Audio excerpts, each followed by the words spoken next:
Now can you? Up closer. Oh my, there. Welcome to Water's Edge. We are very happy to have with us this evening Rebecca Bruff, the author of the award-winning book Trouble the Water, inspired by the true story of Beaufort's own Robert Smalls. Rebecca is a graduate of Texas A&M University and Southern Methodist University, where she earned her master's and doctorate degrees in theology. She is an ordained elder in the United Methodist Church and served in the Dallas area to congregations, focusing on spiritual formation and cross-cultural partnerships. She says she's better at getting people out of the church than into it. And she has witnessed and heard remarkable stories because the world is full of them. After writing hundreds of sermons, lessons, wedding homilies, and funeral elegies, Rebecca heard the story of Robert Smalls on her first brief visit to South Carolina in 2013. She was so captivated that in 2017 she left her job and with her late husband Tom moved across the country to research and write the extraordinary story of Robert Smalls. I think that's amazing. Trouble the Water has received first place gold awards for debut novel and adult fiction, a bronze award for historical fiction from the Feathered Quill Awards, and first place gold in fiction from American Book Fest. Most recently, she received the 2021 International Grand Prize for Best Book from Chanticleer Reviews. Rebecca, along with her exuberant golden retriever Bentley, now makes her home in Beaufort. She believes deeply in the power of stories to inspire curiosity, cultivate empathy, and catalyze change. To her, every story matters. She will be interviewed this evening by Water's Edge own Ann Davis, and who is the co-chair of our women's ministries here at Water's Edge. Now I will turn it over to Ann and Rebecca. But first, important.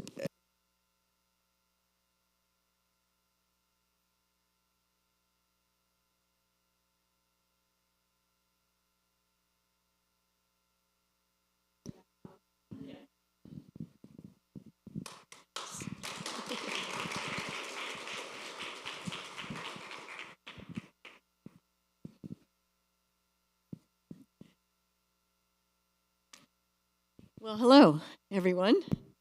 I will say before we start the interview that these questions that I'm going to be asking Rebecca are not mine. She actually sent them to me because a wonderful professor in Macon crafted these questions, and they are excellent. So it's going to help guide us through the book. And theirs will help. In theirs, as well. yes. Yeah. So,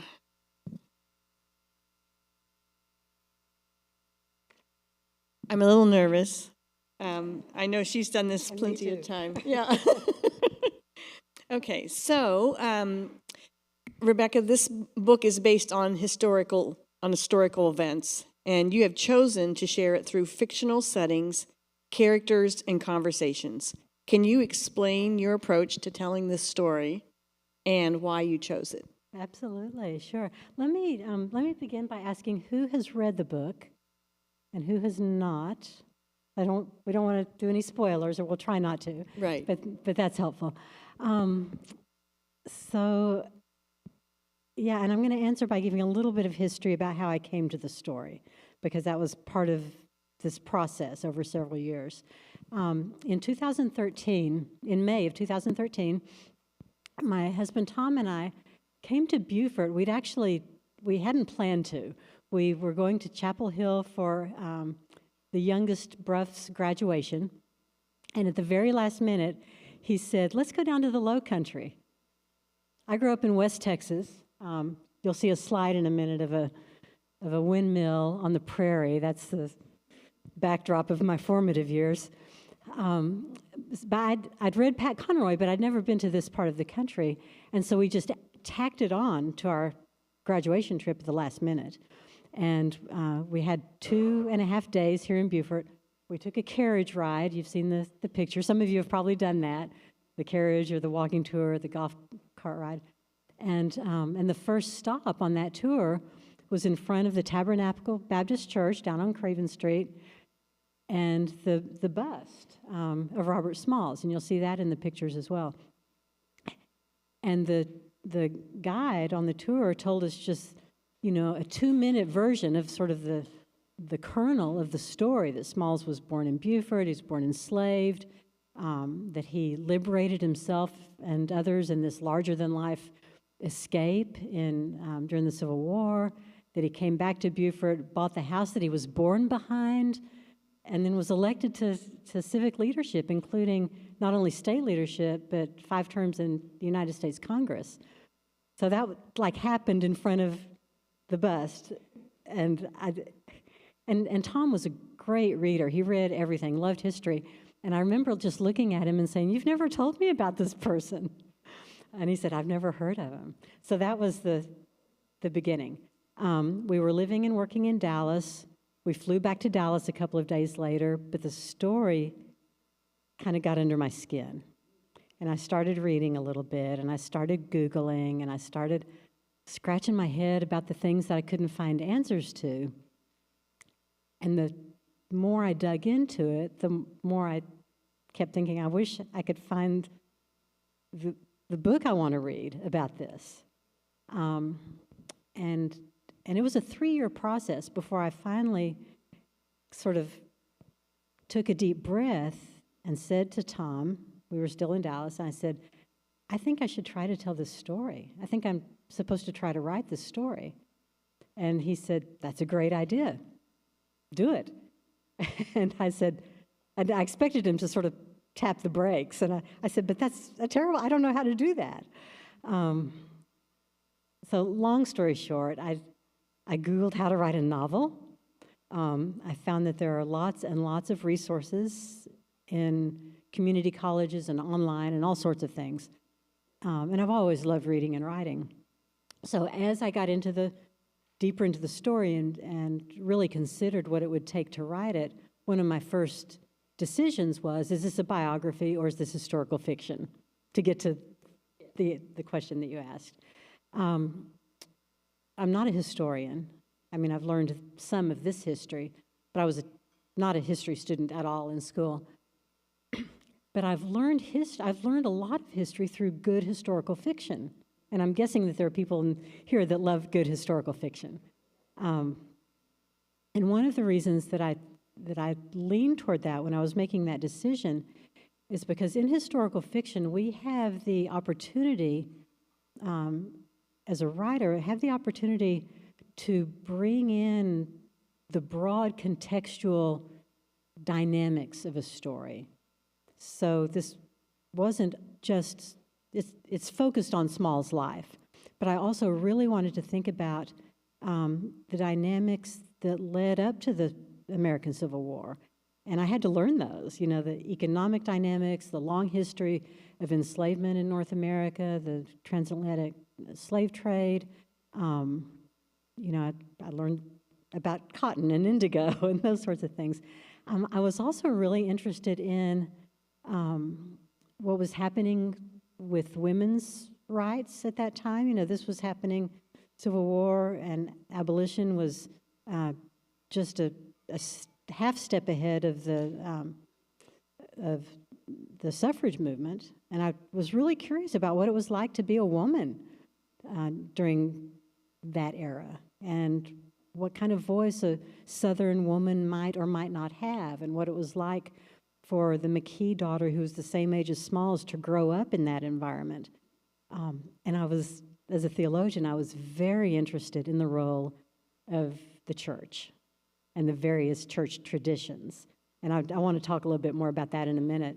But I wanted to weave that sort of backdrop to the story, and historic fiction gives us a lot of space to do that.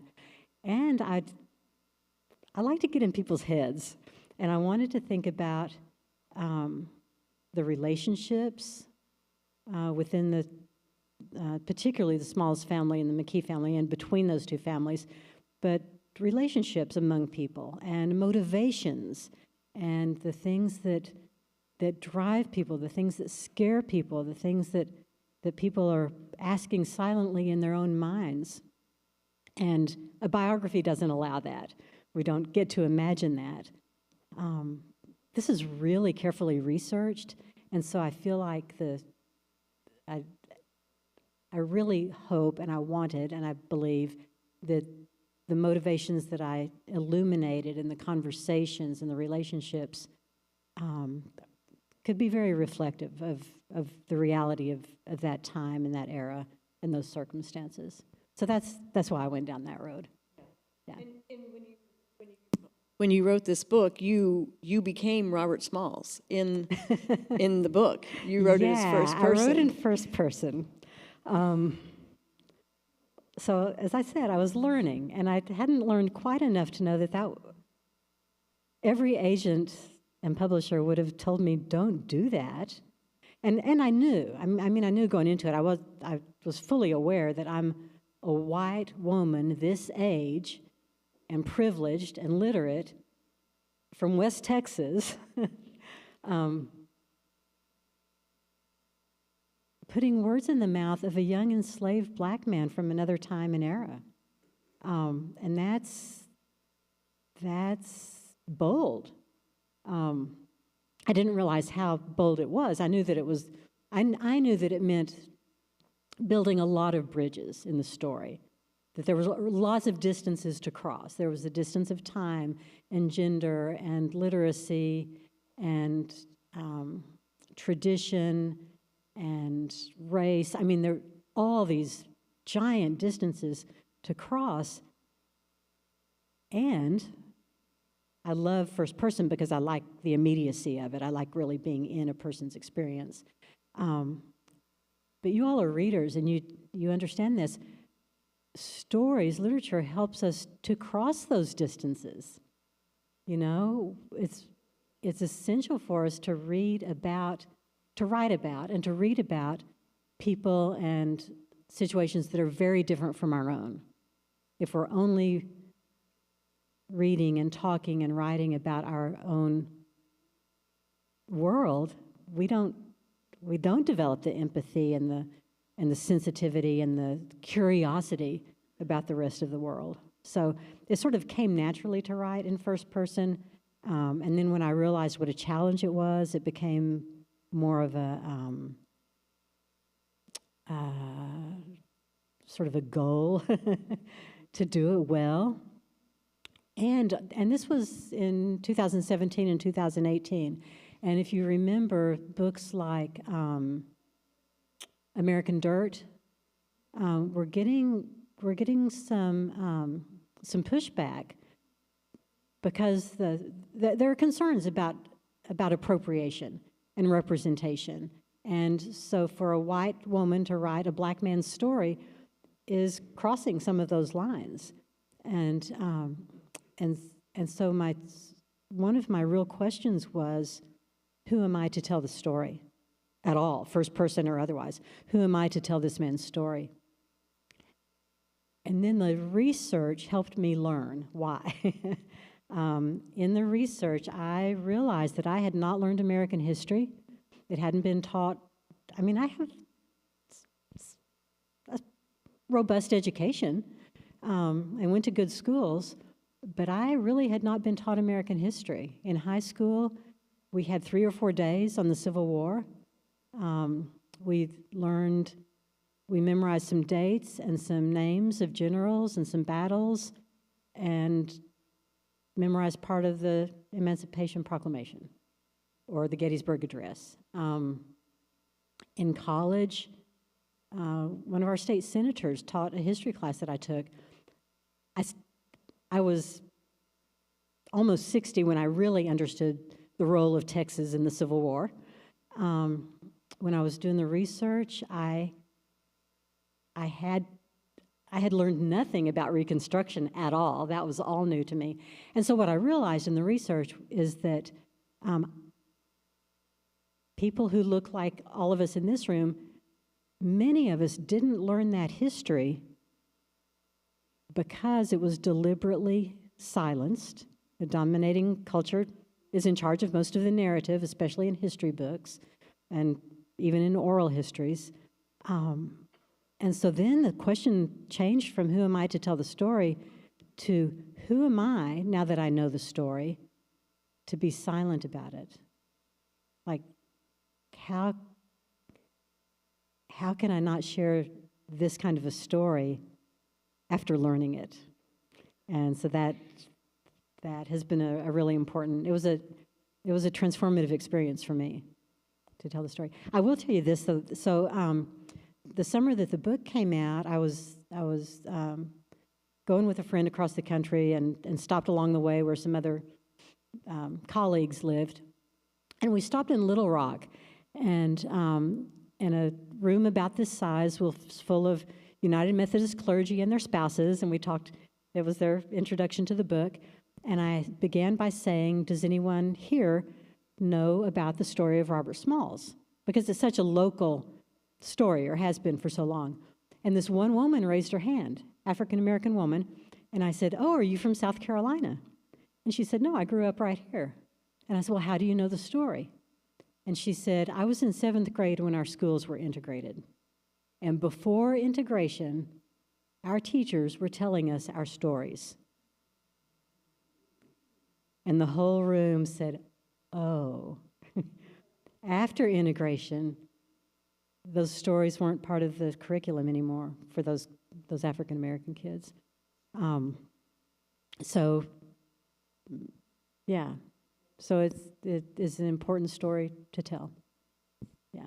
I never really thought about that before. I hadn't either. Yeah, right. I've been schooled in a lot of Right. in a lot of these presentations. Oh my Thank goodness. goodness. Yes. Thank goodness. Right.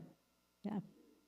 So from the outset of the book, the reader encounters many references to African culture. Yeah. And Robert Small's mother, Lydia, is most often the source of these traditions. Right. So how did you research these traditions? Because So you know how God just throws things in front of you sometimes? So I knew very little about Lydia. The little bit that I knew was that when Robert Smalls was born, Lydia gave birth to him alone behind the Smalls house, the McKee Smalls house over on Prince Street, at night, and she was in her mid-40s. So that alone told me there's some strength in Lydia. And in one of the biographies, he talks about his mother's wisdom and some of the things that he had taught her. But I knew that I needed to learn about some of the West African spiritual traditions and culture. It was our last year in Dallas when I was just beginning to kind of dig into that a little bit. And I was working with an enormous United Methodist church who took a trip to the Holy Land that January. And we had 2 nights in Bethlehem. Have any of you done a trip like that? If you get an opportunity when it's safe, I hope you will. But we had 2 nights in Bethlehem. And we had the option, an invitation if we wanted, to have dinner with a Palestinian Christian family in their home. And so, of course, Tom and I raised our hands right away, and we went with another couple to this very modest home of this lovely Palestinian family, Christian family, and the adult children were sort of the translators, and we began having a conversation, and we'd been there a few minutes, and another group came in, and it was a group of students and one professor from Swarthmore, and they were doing like a short social justice trip.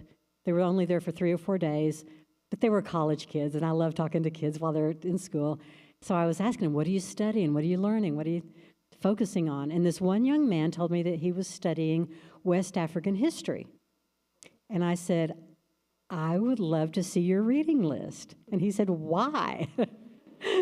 And I said, well, I'm trying to learn a little bit about about West African spirituality and how it emerged in the colonies and in the Caribbean and in the southern United States. And the professor, who had been completely silent during that conversation, said, "I wrote a book about that." And I said, "Can we talk?" She wrote a book called Black Magic, and it has a lot of stories from St. Helena Island. So that's where a lot of the where I began learning about the fables, like our Aesop's fables, the Anansi fables, the spider, some of the wisdom of the culture.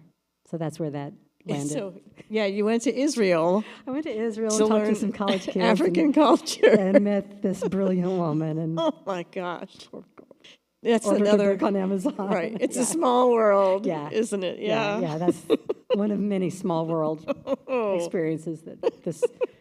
I tell people all the time that only a couple of men have really changed my life, and Robert Smalls is one of them. He really is. Yeah. He really is. Yeah. All right. So I know that there's a slide up here about this, the song. It says one of the earliest traditions mentioned is the bestowing of the name of Trouble Yeah. on baby Robert. So can you expand on that? So I don't know. So yeah, Trouble the Water, Wade in the Water. You're probably all familiar with it. I grew up singing it, which when I think back now about growing up in Amarillo, Texas in the 60s, I'm sort of surprised that we learned it in our children's choir, but thank goodness for children's choir people. So I was familiar with the song, and I've always loved the spirituals.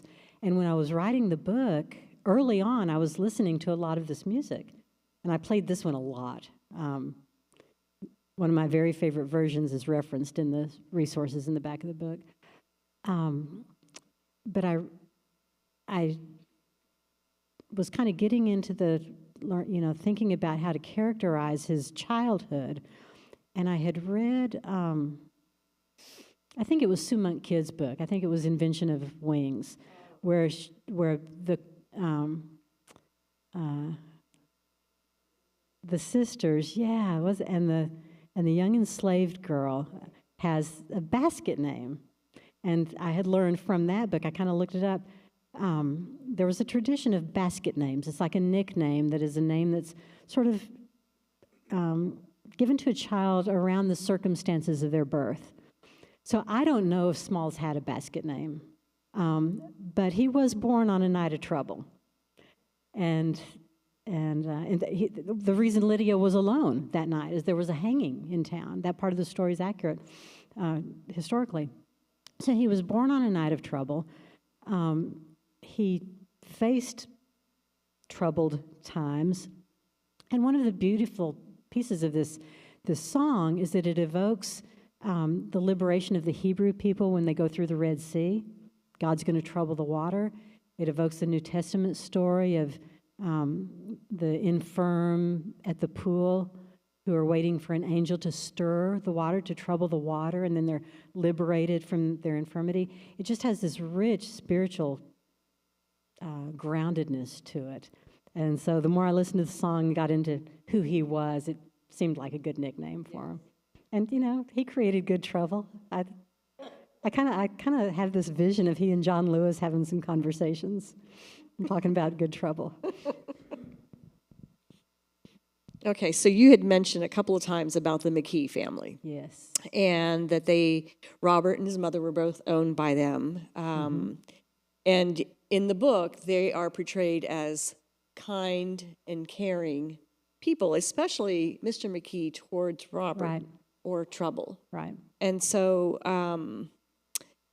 there is a quote that Mr. McKee said in the story that early on that says, "The character of a man was never more transparent than in his treatment of an animal, a woman, or a servant." So can you expand on the McKee family? Yeah. So that quote, I don't know if McKee ever said that or felt that way.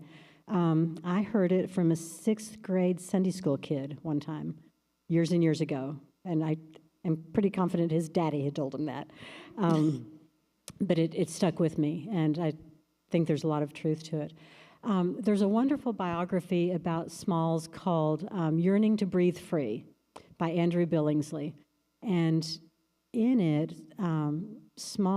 there's a report of Smalls testifying to Congress and describing his experience with the McKees. And he testified that they were never unkind to him the way he had witnessed cruelty to other enslaved people, and that he was aware that that there were enslaved people all around him that were treated horribly, and that he had been spared that. There's also a little bit in that book about the McKees' own children, and some speculation about kind of how these two families lived and worked together. So Lydia had been, Ashdale Plantation is the name of the plantation that they owned. And some of you probably know the Ashdale community just on the other side of the roundabout over here. What's that? Right. So that was where their plantation was. And the McKees owned probably 60, give or take, people that worked that plantation all the time. But John McKee, Henry McKee's father, had been intrigued by little girl Lydia when she was very small, took her from her family on the plantation and took her to the house in town. And she was a house slave, grew up there, and then she was sort of the caregiver for Henry McKee as he was coming of age. So the family was enmeshed for most of the lives of the characters in this story. We also know that, so the McKees had a daughter that was born the same spring as Robert Smalls. So those two children grew up essentially side by side, watching each other's worlds and trying to figure out how to grow up in the world that they were in. And the McKees had a little boy who lived to be about 5 years old. And then he died, and I don't know the circumstances of his death. I created one for the book. But it seems that Mr. McKee sort of put his paternal grief and longing into this other little boy that was around their household. And he did teach Smalls, according to Smalls in the Billingsley book, taught him to ride a horse, taught him a little bit about the water and the tides and how to fish and that sort of thing. And so there was a very complicated, unhealthy, and yet codependent relationship between the two families, very much so. And I am often with book clubs or groups where someone will say, my ancestors were slaveholders, but they loved them like family. And I usually say, hold on, let's talk about how family loves. Like, there was interdependence, and there was connection and relationship and codependence, but that's not the same as familial love and giving a person agency in their lives out of love. But we also know that very late in the McKee's life, and it's not in the book, but I learned this from his great-great-grandson, after he was in Congress, and the McKees, they'd really suffered because of the war economically.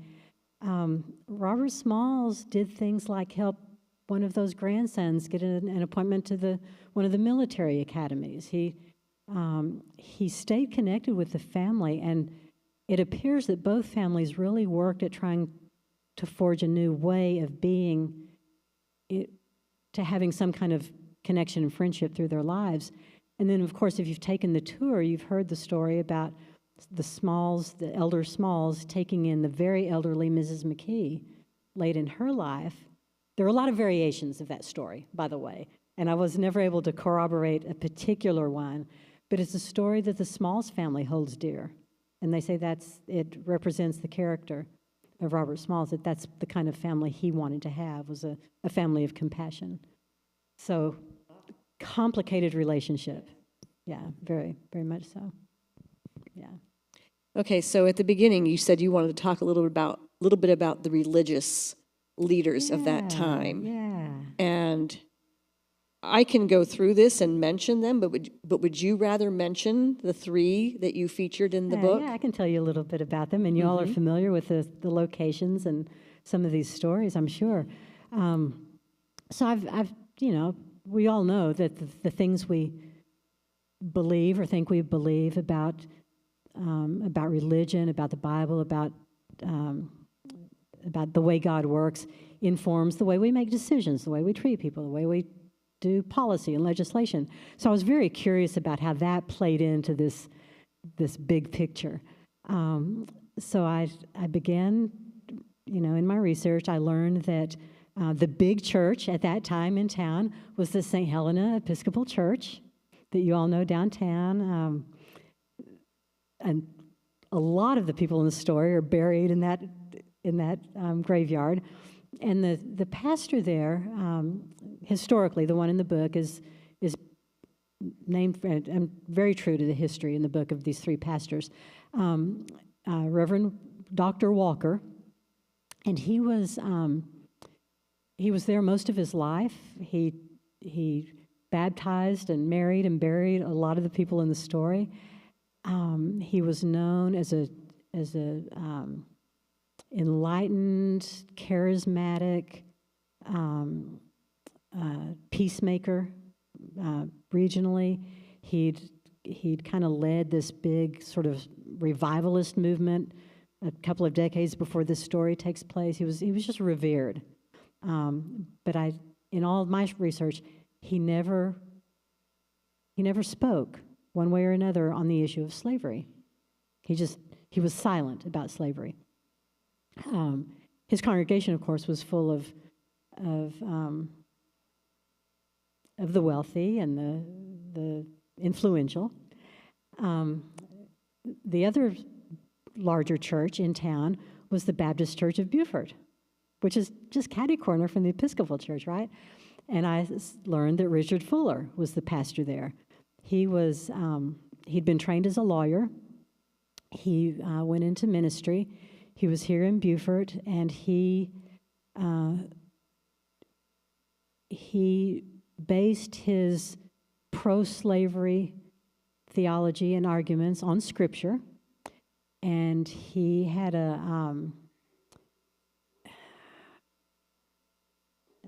so this is my personal opinion, I think he had a really insidious style of racism, because he would bring everyone together and talk about, working together and ebony and ivory kind of stuff. And he would make sure that there was sort of a spectacle of bringing the enslaved people into the worship setting and baptizing them and feeding them and that sort of thing.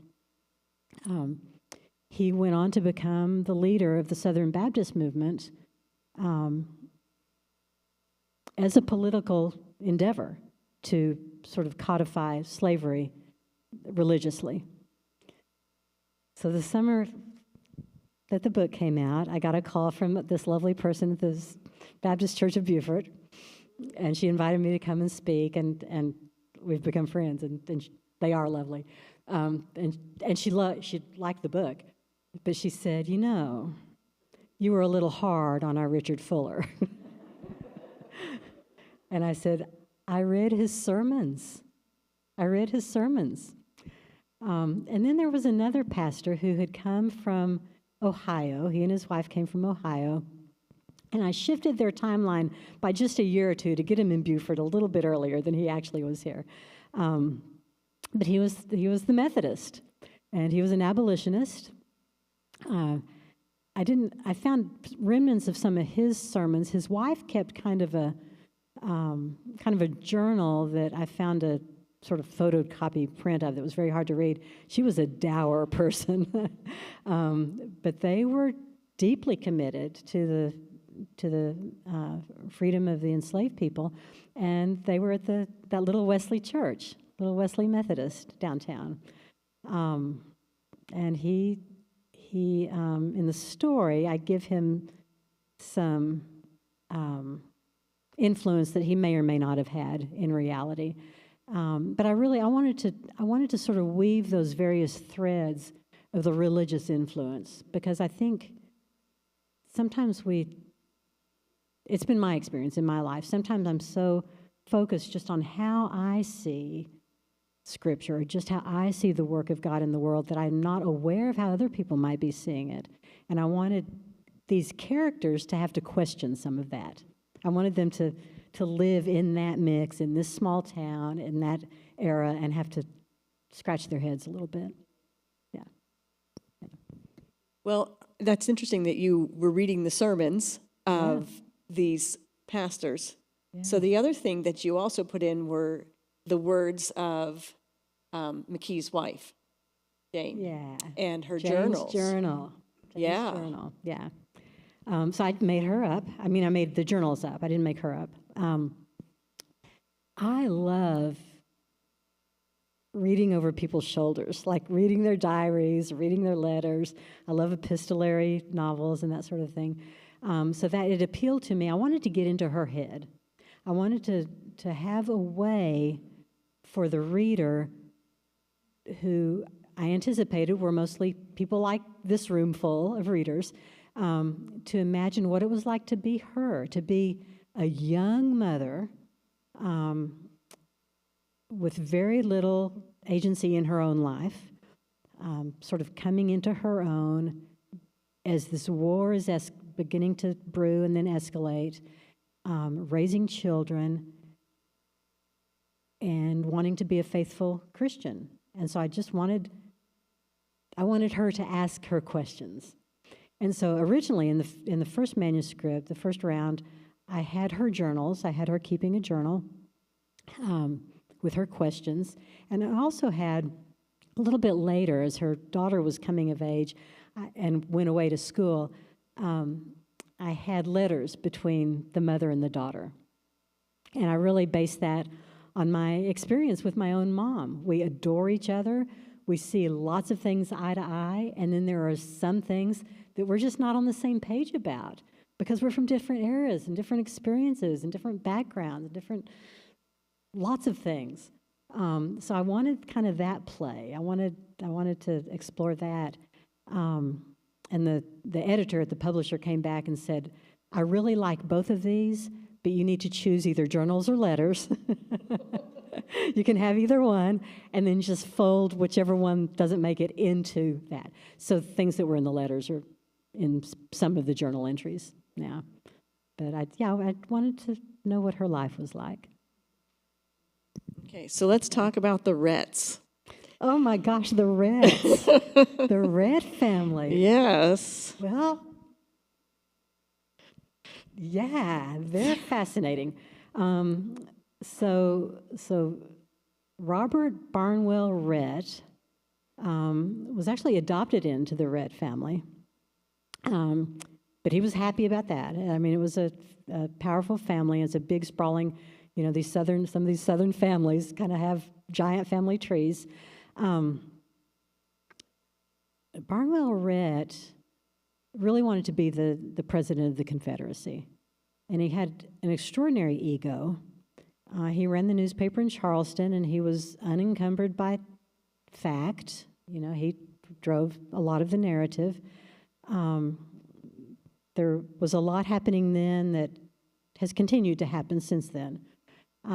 He kept copious notes about his own life because he wanted to make sure somebody wrote his biography, and they eventually did. So he told me about himself, and he was really full of himself.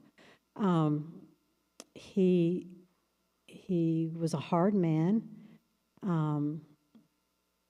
He was stringent about slavery, and he had 6 children, I think. But Peter in the story is the imagined youngest child.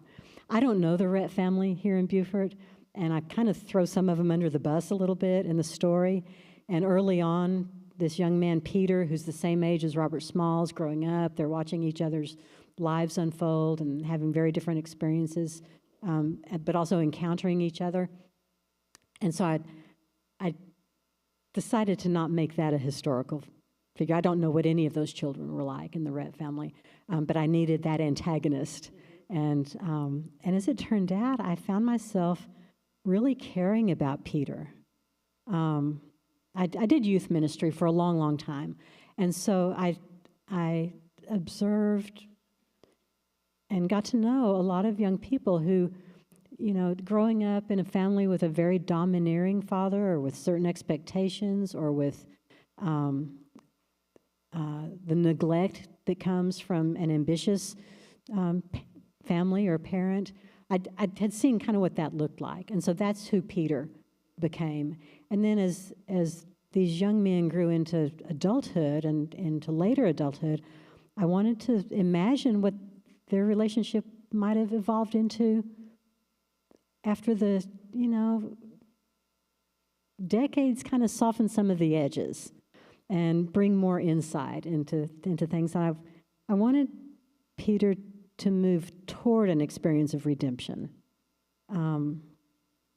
for himself. I wanted him to find some peace for himself, but also just as a symbol in the story of these hard Confederate families moving toward a place of understanding a different way of being in the world. So that's Peter. So at one point in the story, trouble is sent to the fields, by his mother. By his mother asked Mr. McKee to send him to the plantation when he was 12. Yes. That's historically accurate.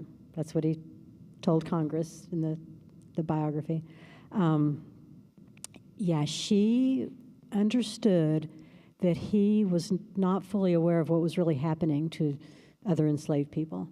And she worried for him that not at all unlike the way black parents now need to tell their teenage kids how to behave if they get pulled over or how to navigate a community that might not be welcoming or friendly.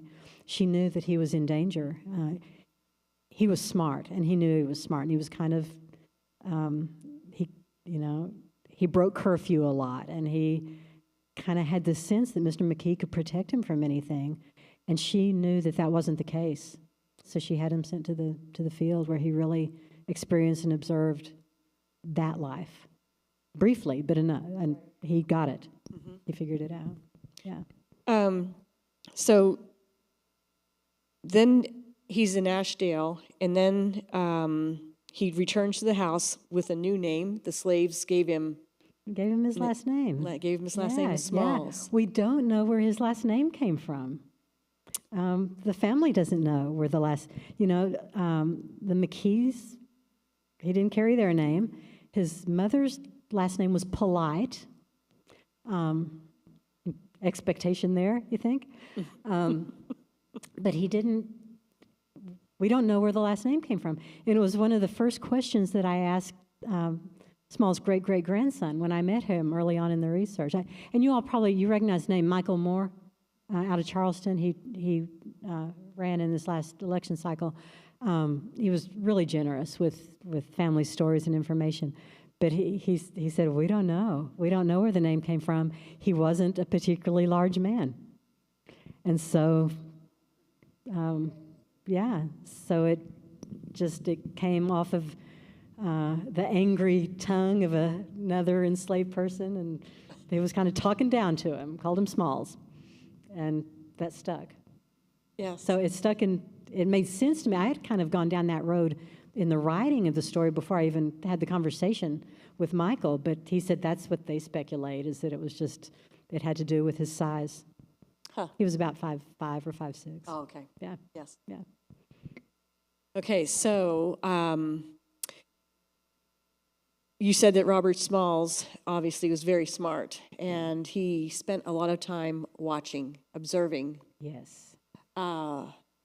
Many, many times in the book. Yes. From the time he was young, all the way through working in Charleston and the restaurant. Right. He was employed. He was enslaved. He was sent to Charleston when he was about 12 or 13. One of his jobs there was working in the restaurant of the Planters Inn. And if you've been to Charleston, you've probably seen the Planters Inn. But at that time, it was where the where the Dock Street Theater is. That big, beautiful theater, that was the Planters Inn at that time. And it was sort of the hub. And so he would have overheard all kinds of, the bankers and the lawyers and the politicians similar to servers now. I waited tables in college. I know what it's like. You can be kind of invisible and hear a lot of stuff and learn a lot of stuff. And I think he just picked up everything he could hear and see and observe. Now, did he really meet Jefferson Davis? Probably not. Okay. He probably didn't really meet Jefferson Davis, and he probably really didn't meet Frederick Douglass. He could have, but there's no record of it anywhere. Okay. But what if he did? Oh, I know. I know. That's the beauty of fiction. What if he did? What would that have been like? Yeah. Okay, so you talked about the Planters restaurant hotel. So now let's go to the ship. The ship, also called the Planter. Yes. Well, that's what was happening here, right? Everyone was planting. That's plantations. That's how they made that money. Right. Yeah. So you had Jane McKee put a military document into her documenting the loss of that ship. Yeah. So before this war began, Smalls was working on a cotton steamer called the Planter. And, of course, cotton was king. They were running it, out of the low country all over the East Coast and then across the ocean. But he was loading and unloading boats, and then he was maneuvering it. So he really got to know the tides and the water and the boat. And then when the war started, that boat, along with a lot of other boats, were either leased or just commandeered by the Confederacy to become troop boats or ammunition boats, that sort of thing. So he and the rest of the enslaved crew were suddenly enslaved on a boat that was keeping them enslaved. That just happened overnight because of that's where they were. He'd been on that boat about a year when on the night of May 12th, the morning of May 13th, the Confederate crew left the boat against orders. They'd been doing it for a while. They trusted the enslaved crew. They didn't anticipate that they were clever enough to do anything except what they were told. So they left the boat, and by that time, Robert and that crew had learned all the signals for all the forts. They knew the channels. They knew the tides, and they fired up the steam engine and quietly got themselves out to the Union blockade. They surrendered the boat to the Union. They were liberated immediately. They weren't safe, but they were free. Most of them came back to Beaufort, and that story hit the news in the North, just like it was a big story. And in fact, if you ever had the chance to go into the McKee house, there are some framed newspaper articles on the wall.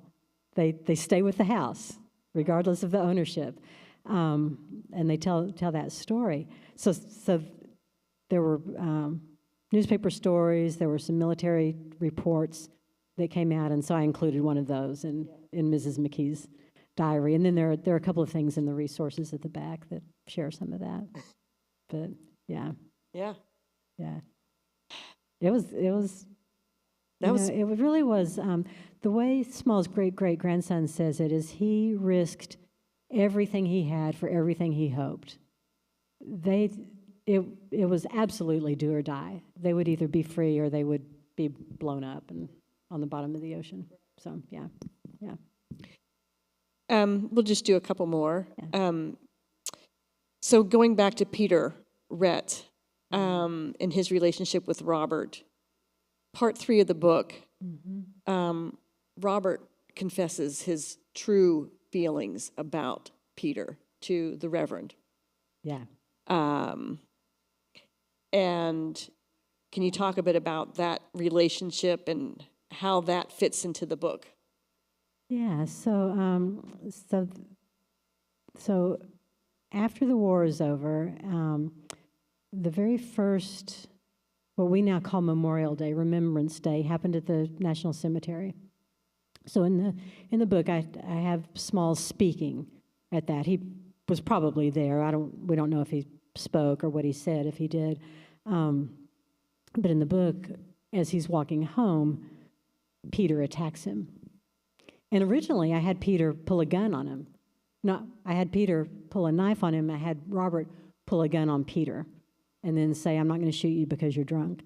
Well, I found out later from one of our local historians who really knows more than I do, Robert never carried a gun, which I think is extraordinary because he knew he always had a target on his back his entire life. But he didn't care, so I had to change that part of the story. But anyway, he was injured in that altercation. And I wanted, at that point, to have kind of a moment where we really can imagine. He's only 27 or 28 years old at this point. He's liberated himself and his family. He's been attacked by his lifelong antagonist. He's doing everything he can to bring a healthier community into reality. And so I've heard some of these stories from some of these young men.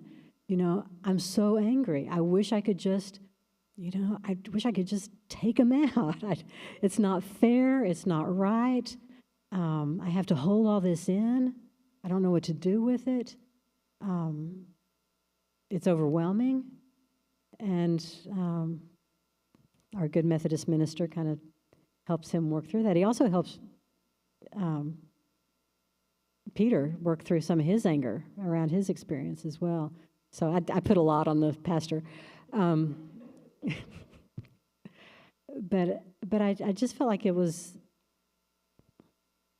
I didn't want to glaze over or to pass over, to not really, I didn't want to fail to acknowledge the pain and the anger and the frustration and the disenfranchisement that he was experiencing, even as a hero, even as a rising star.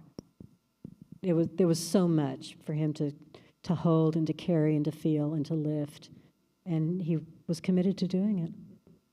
Yeah. Well, so Robert Smalls felt like he straddled two worlds. Right. And we can see that. I mean... Right. Yeah, he really is. When I was first learning about him, I kind of thought he's like Moses in Pharaoh's court. He's not one of them, but he's got some protection, some privilege, but not full. He's kind of living in both worlds. When I was 20 years earlier, when I was doing youth ministry in Dallas, I got to know this extraordinary young man from South Dallas who was a student at this remarkable private boys' school. He was one of the only black kids there, St. Mark's in Dallas. And he's 40-something now, and he's working in D.C. for the United Methodist Church. But at that time, he was, he described to me how he had to change everything about how he connected with people when he went to school and he went back to his neighborhood, back to school, back to his neighborhood. His last name was Watkins, and the black kids in the neighborhood called him Whitekins and made fun of him because he was going to this preppy white school. He knew, and his mother knew, that was his way forward, to have that education. And he wasn't going to give it up, but he didn't want to give up his community and his neighborhood either. So he taught me over several years a little of what that was like. I can't imagine what it was fully like, but he told me about it. He articulated the pain and the challenge and some of the silver linings of it. He can navigate those worlds, both of them, really well. Yeah. Before we wrap it up, there's the picture. Is it up there of the ship that was renamed? It will come back around. This is the side wheel, the planter. just a drawing of it. Well, we'll just go through a couple of these. It'll pop up in just a minute. So yeah, in early 2023, almost exactly 2 years ago, I think it was in February, an active United States naval ship called the Chancellorsville was renamed the Robert Smalls. How about that? And I spoke that spring. I shared that story in some retirement community in the north part of the state. And a couple of weeks later, this dear retired naval officer sent me a cap that says Robert Smalls on it. Yeah. Oh, it was seems so to be stuck nice. on this one right now. So, yeah, it's not.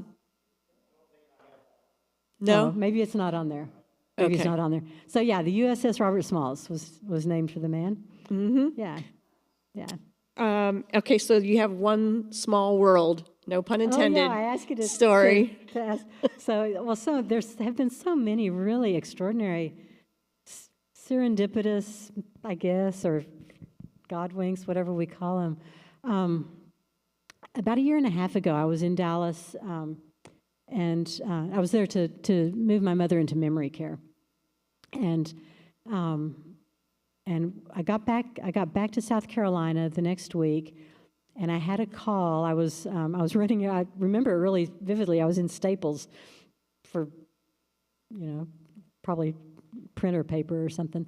Anyway, I got a call, and it was from her care facility, and so I picked up right there.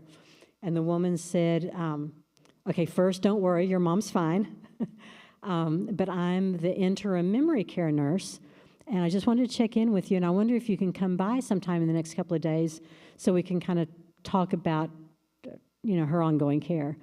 And I said, I would love to do that, but I'm actually in South Carolina. I still have this Dallas cell phone number because I used to live there. And she said, well, where are you in South Carolina? And I said, a little town. It's on the coast. It's called Beaufort. And she said, get out of town.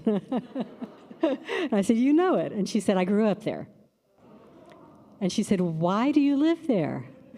And I said, it's a long story, but I visited, and I heard the story about a historical figure, and since you grew up here, you probably know the name of Robert Smalls. And she said, get out of town. And I said, so you know the story. And she said, have you ever been to the church where the bust is? And you've seen the picture of the bust. She said, and I said, well, that's where I first heard the story.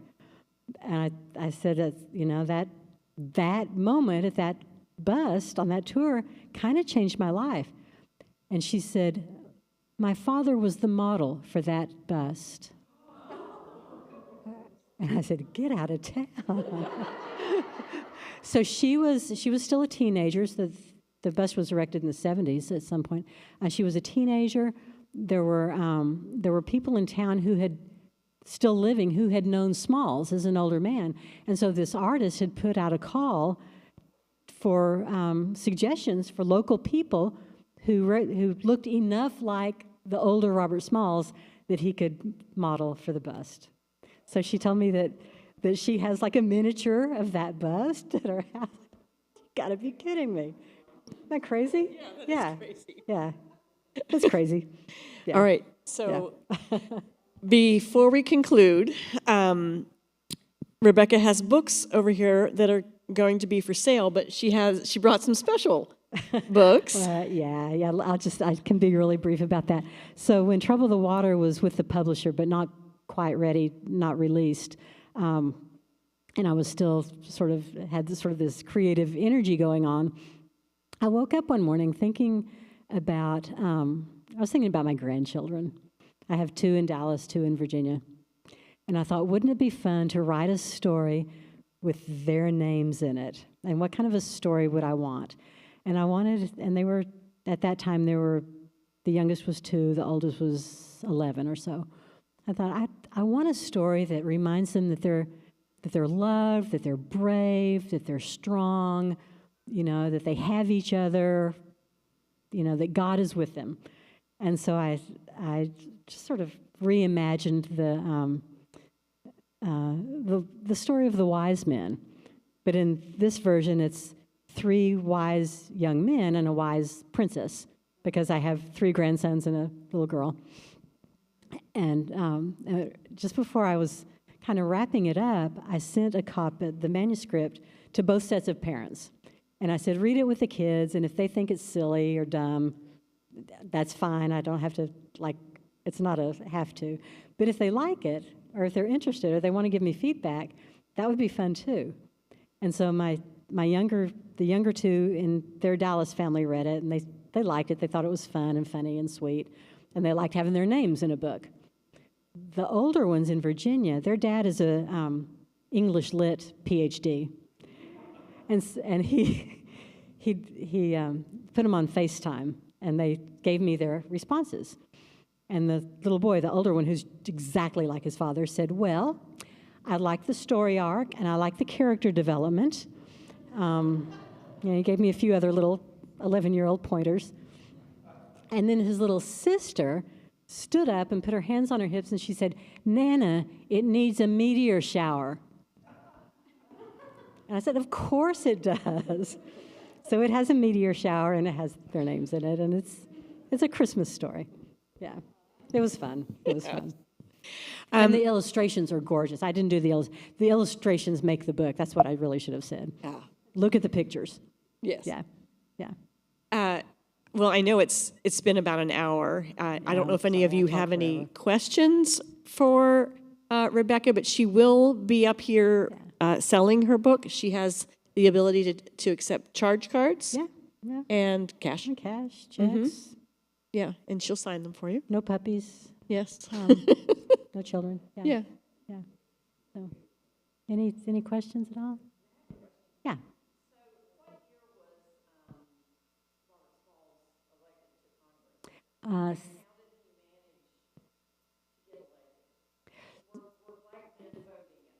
Yeah, it was right after the black men were given the vote. It was 1870, that would have been 6, I guess, 4 or 6. We have a historian, Tom's a historian. And the Beaufort district, the Beaufort County area, was majority black. And so, and he really was considered a hero in the black community.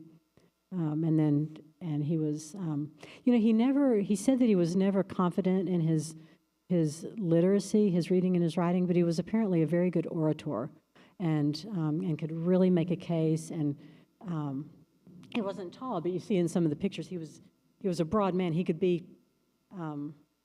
impressive, and I think he really had the confidence of the people. 5 terms worth. Yeah. Great question. Thank you. So I do want to say the book is also on an audio book now, on Audible and all the places where you can do that. And the narrator was magnificent, absolutely magnificent. So if you know people that like to listen, that's the way to go.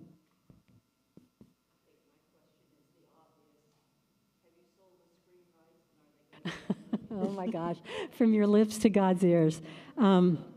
So the narrator of the audio was working with a stage production group in LA when he was doing the book.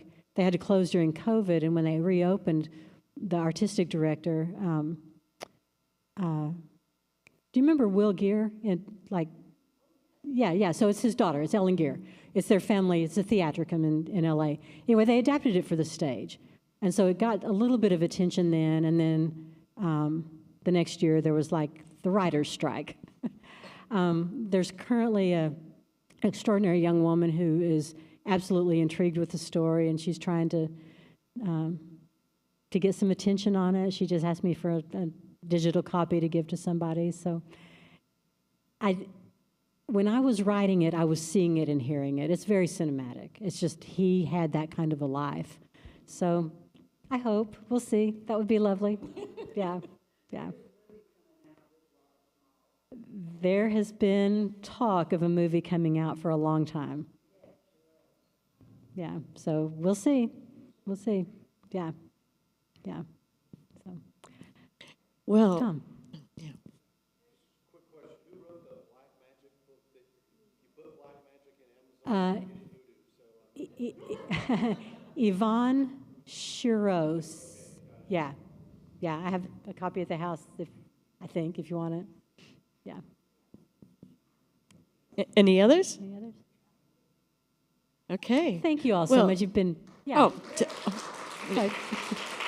You get one more.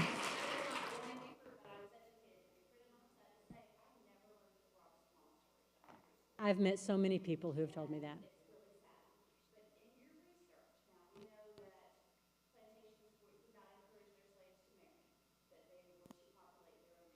Right.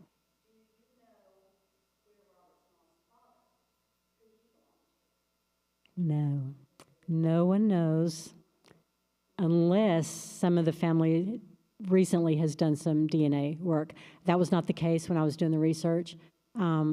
In the biography I mentioned, Yearning to Breathe Free, there's some speculation about a couple of possibilities. I don't think it was a McKee. There's nothing about him that looks very Irish at all.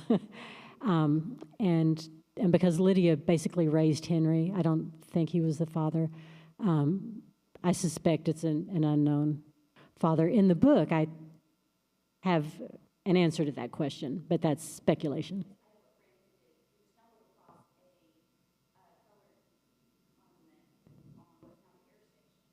Uh-huh. Wow. Yeah.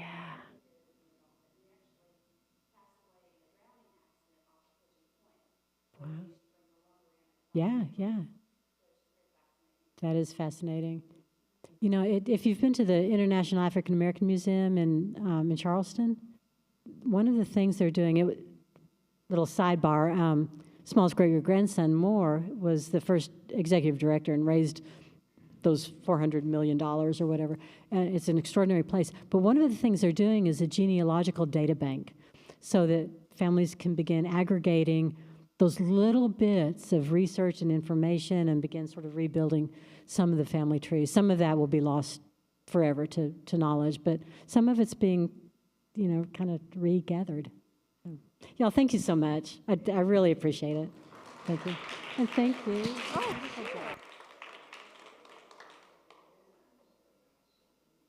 oh, and Rebecca, the plants and the flowers are for you. Yes, as a thank you. Yes, appreciate it. All right.